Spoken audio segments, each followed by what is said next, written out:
सभी दीदी भैया को मेरा नमस्ते। हमारे चैनल पर आप सभी का स्वागत है। आज के वीडियो में हम आप सबको बताएंगे ग्राम संगठन के पांचों प्रतिनिधियों यानी अध्यक्ष के क्या कार्य हैं, सचिव के क्या कार्य हैं, कोषाध्यक्ष के क्या कार्य हैं, उपाध्यक्ष के क्या कार्य हैं, उप सचिव के क्या कार्य हैं। तो आप लोग वीडियो में बने रहिएगा, बहुत ही कम समय में बताएंगे। दीदी वीडियो हमारा पसंद आए तो वीडियो को ज़रूर लाइक करिएगा। जब आप लोग वीडियो को लाइक करते हैं और चैनल को सब्सक्राइब करते हैं तो हमारा आत्मविश्वास बढ़ता है, जिससे हम आप सबके लिए स्वयं सहायता समूह संबंधित अच्छी जानकारियाँ लाते रहते हैं। तो आइए दीदी शुरू करते हैं। सबसे पहले ग्राम संगठन के अध्यक्ष के क्या कार्य हैं। जैसे दीदी समूह में भी 3 पदाधिकारी होते हैं, उसी प्रकार ग्राम संगठन जब बन जाता है तो ग्राम संगठन का संचालन करने के लिए 5 प्रतिनिधियों का चयन किया जाता है।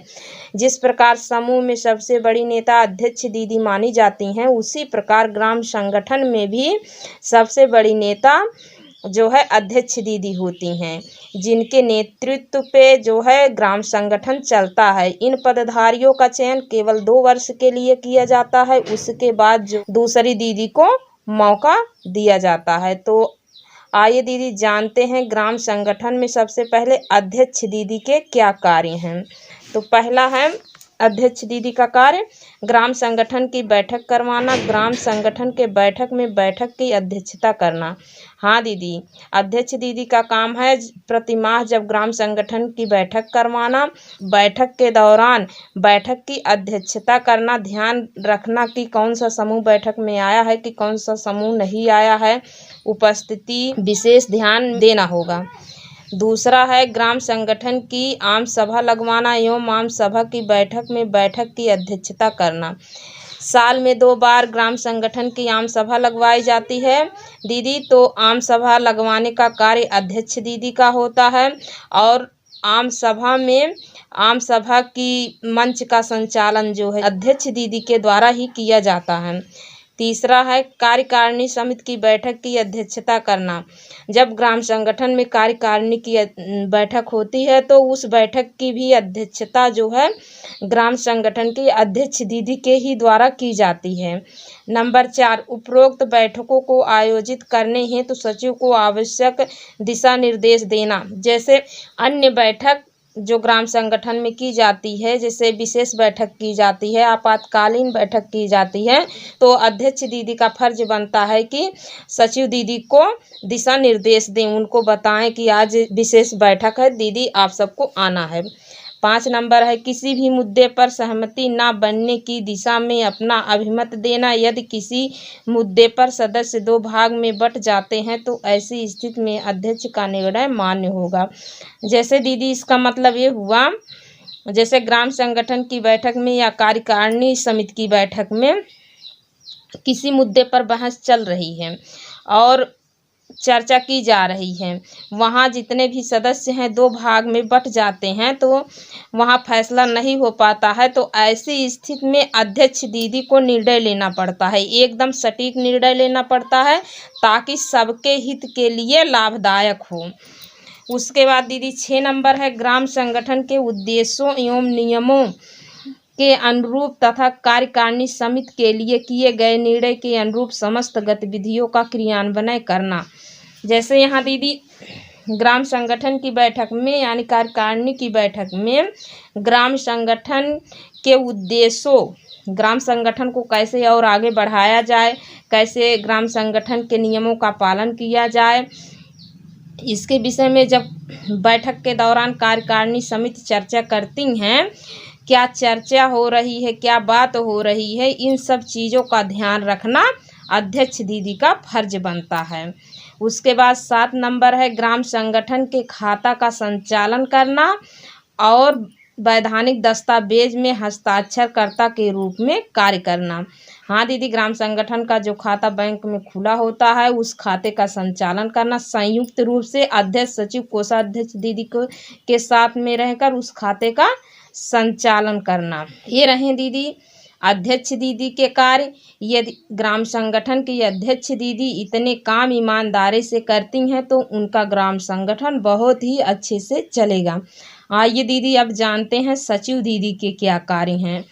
तो सचिव दीदी के क्या कार्य हैं? पहला है अध्यक्ष के निर्देशानुसार बैठक का आयोजन करना।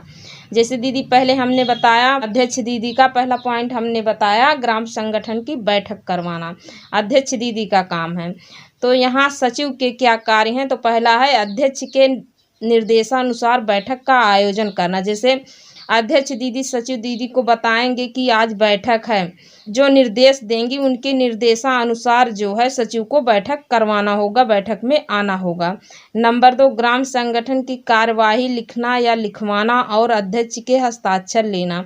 जैसे सचिव दीदी का काम है ग्राम संगठन में जितने रजिस्टर हैं उसको लिखवाना, उसके बाद जो कार्यवाही रजिस्टर होता है, यदि सचिव दीदी पढ़ी हैं तो स्वयं लिख सकती हैं, यदि नहीं पढ़ी हैं तो बुक कीपर दीदी से लिखवा के और अध्यक्ष दीदी का साइन लेना। 3 नंबर है ग्राम संगठन के खाते का सही से प्रबंधन करना तथा कोषाध्यक्ष को इससे संबंधित जानकारी देना।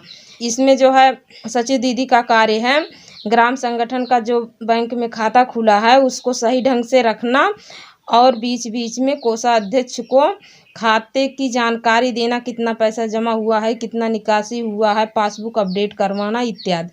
4 नंबर है ग्राम संगठन के संसाधनों एवं संपत्तियों की देखरेख करना। हाँ दीदी, सचिव दीदी का कार्य है ग्राम संगठन में जितने संसाधन हैं, जितने सामान हैं और जो रजिस्टर है ग्राम संगठन का, सभी सामानों की देखरेख करना, रजिस्टर को सुरक्षित रखना। जैसे ग्राम संगठन में अनेकों प्रकार की फाइलें होती हैं, सभी फाइलों को सुरक्षित सजा के रखना। जैसे समूह सखी मानदेय की फाइल अलग रखना, ICRP मानदेय की फाइल अलग रखना, CIF ऋण की फाइल अलग रखना, सामान्य ऋण की फाइल अलग रखना, BRF की ऋण का जो है ऋण लेन देन की फाइल है उसको अलग रखना। मतलब सभी फाइलों को सजा के रखना अलमारी में, ताकि ऑडिट के समय जो भी दीदी भैया आते हैं ग्राम संगठन में, मांगते हैं CIF ऋण कितना आपने दिया है, किस आधार पे दिया है, कोई आवेदन है आपके पास लाइए, तो तुरंत यदि उसको सुरक्षित सजा के अलमारी में रखी हैं फाइल में लगा के, तो दीदी तुरंत निकाल के अधिकारी को दिखा सकती हैं, देखिए। तो ये सब काम यदि सचिव दीदी अच्छे से करती हैं तो उनका ग्राम संगठन दीदी बहुत अच्छे से चलेगा। ये सब ध्यान में रखकर सचिव दीदी को ये सब कार्य करना होगा। 5 नंबर है ग्राम संगठन की ओर से पत्रों पर हस्ताक्षर करना। ग्राम संगठन की ओर से जो भी आवेदन पत्र आते हैं उसको पढ़कर सबको सुनाना, उसके बाद तब जाके हस्ताक्षर करना। 6 नंबर है कार्यकारिणी समिति द्वारा सौंपे गए कार्यों को पूरा करना।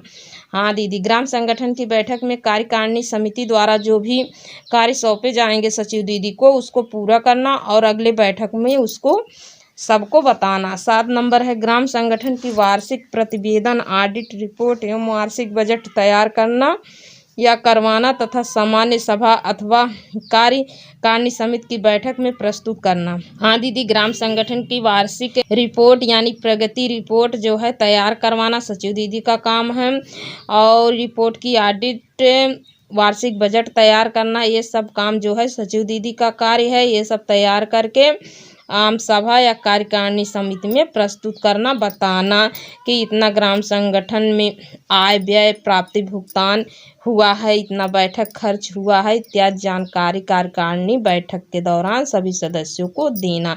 यह सचिव दीदी का कार्य है।